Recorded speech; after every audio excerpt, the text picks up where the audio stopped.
Yet another Australian caravaner has applied for a seat on the board of Mensa. Unsuccessfully. Knocked me down with a feather.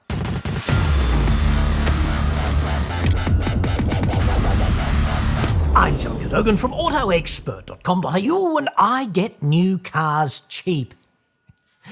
For buyers here in Australia. Website for that, obviously. Or you can just click the card that I put in an acoustically transparent aluminium chitoir and towed way up, somewhere up there earlier, dude. Of all the many and varied flavours of Australian road user, Caravaner is my favourite by far.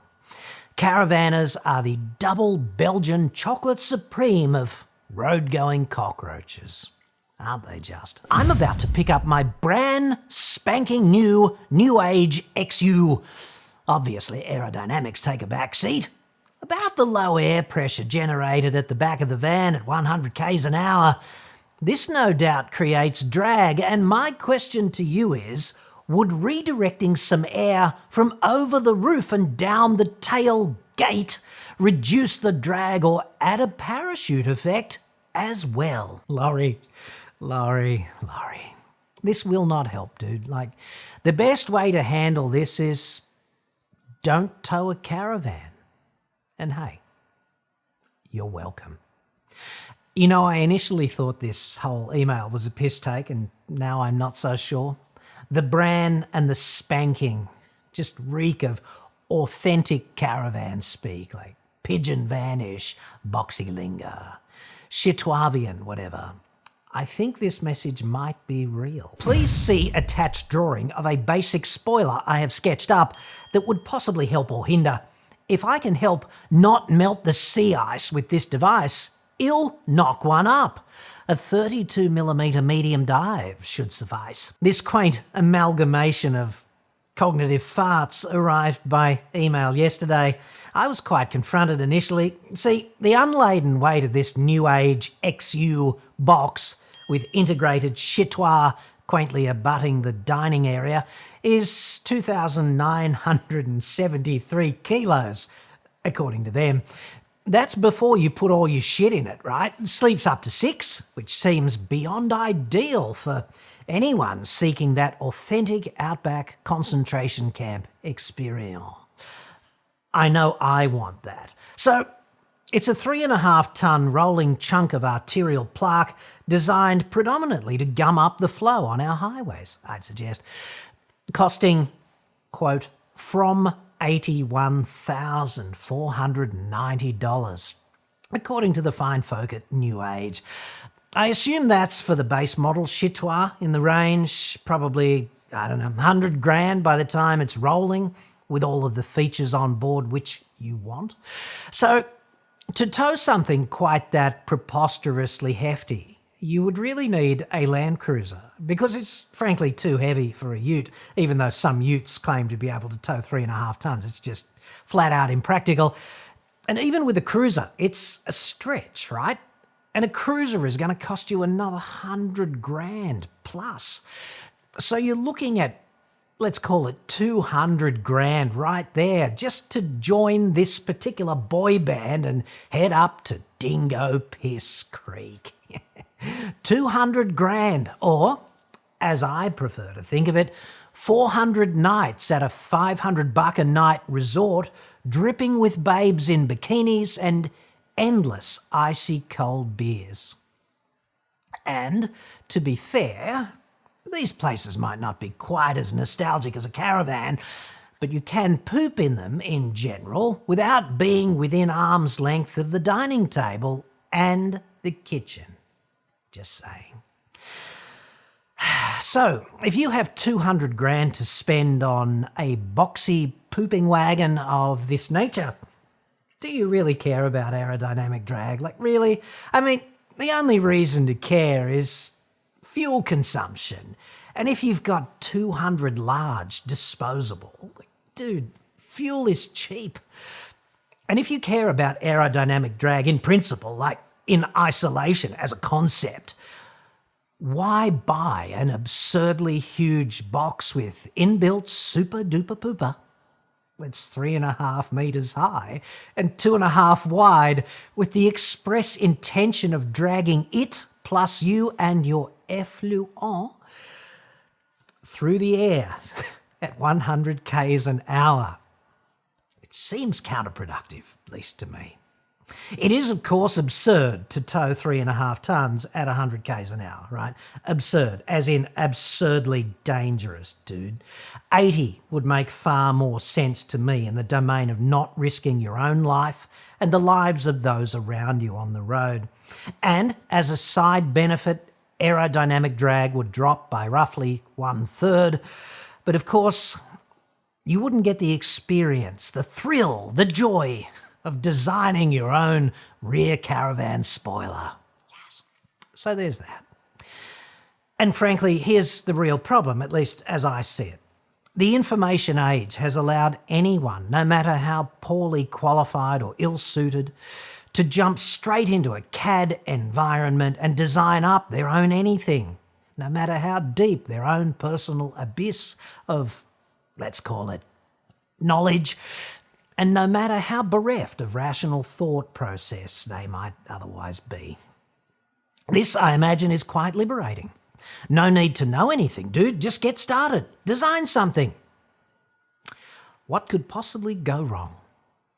This, of course, liberates you from the need to, put your hand out the window perhaps and observe and speculate that the real culprit here, vis-a-vis aerodynamic drag, might be the high pressure at the front of whatever you are attempting to push through that ambient air. Treating the back of anything from the roof is unlikely to address this root cause of the drag problem, I'd suggest. If you were constrained by rational thought and the need for observation and testing, of course, you'd be obliged to look at something like, long-haul trucks.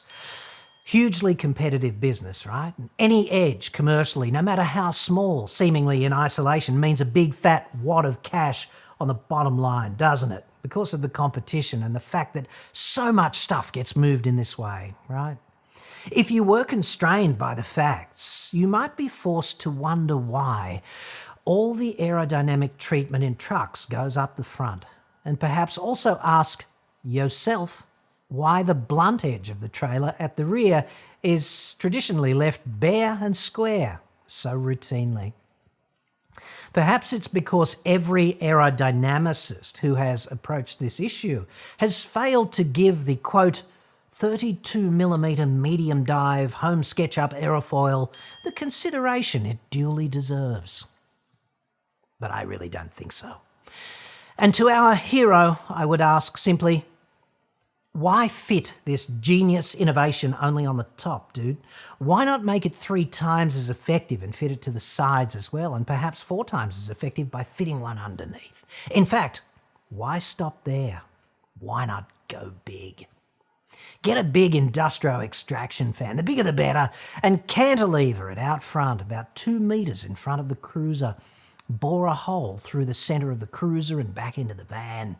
Run a shaft right up the guts of the whole thing and put a bevel gear on the floor of the van between the beds, and then mount a second fan on a vertical shaft above the roof of the van, driven by that shaft, using the energy from the front fan, right? Only blowing straight down at the back, just behind the van, thus eliminating the low pressure area entirely, just by pumping it back up, and therefore killing all aerodynamic drag. And if you get this right, admittedly after some significant trial and error, it could pump up the pressure back there sufficiently high so that you could not only eliminate drag, but also drive the whole combination forward for extended periods with the engine on the cruiser completely shut down. Imagine that. Just a suggestion. Nobody's done it before, but that doesn't mean it's not possible, dude.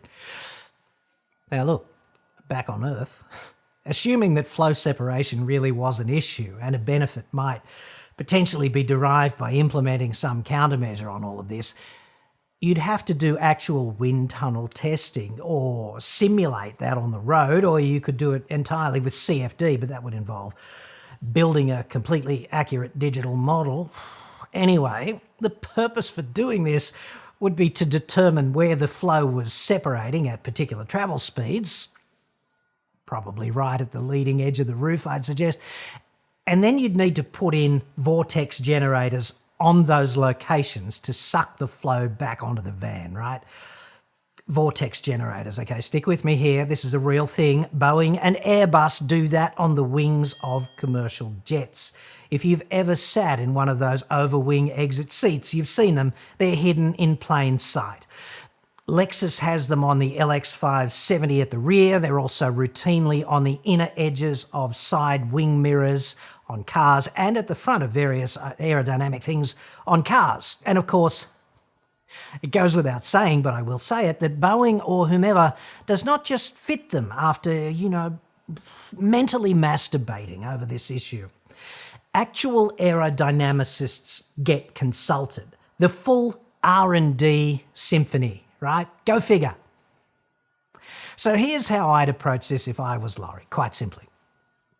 Firstly, presuming that going back in time and consulting my younger self about this folly were not an option, first up I'd go and see my GP. Get a referral to a decent psychiatrist who might hope to cure me of these caravan, fuel consumption and closet aerodynamics fetishes. Nobody should be forced to suffer in this way. It's the 21st century. Secondly, upon receipt of said new age, see it from space, touring an internal pooping box, I'd simply set it on fire, somewhere safe and compliant with all pertinent RFS regulations, obviously. Be responsible about it. Clearly, this is the best aerodynamic treatment that I can imagine, almost certain to reduce the future aerodynamic drag attributable to the van by almost 100%. And other road users will thank you endlessly. A definite net result to society as I see it. If you must do this, Laurie, drive at 80 instead of 100, dude. You might get there alive and drag will drop by more than 1/3 because, physics. Finally, instead of jumping straight into SketchUp, why not attempt to learn something about aerodynamics first? Do some investigation, look around, start with trucks. Because if you start, quote unquote, designing without first putting in even vestigial work, gathering information, learning the rules, making friends with Bernoulli in this case, you're really just fondling the vegetables, mate, using CAD in public. And that doesn't seem very dignified to me, not at all. Still, don't get me wrong on this. Laurie has achieved something truly remarkable with this design. To wit, he's made that effluent transporting box look even worse. And I did not know that was possible. #respect. Don't get me wrong, okay? Throughout this report, I'm not suggesting that new age caravans are particularly hideous. To me, they're quite typical, insofar as I can tell. To me, all caravans, irrespective of brand, are aesthetic travesties and philosophical abominations. When the design brief is tantamount to saying, hey, let's put the crapper right in the kitchen, you lose me. I'm funny like that, but clearly not everyone feels this way. I'm not an aerodynamicist, but I did study Newton, Pascal, Bernoulli, flow, boundary layers, wake vortices, laminar versus turbulent, viscosity. It's pretty complex stuff, frankly. And as a result, perhaps I just know enough to know what I don't know, as opposed to presuming that I've just got what it takes, SketchUp and a certain gleam in the eye. That's all I need to get this done. Anyway,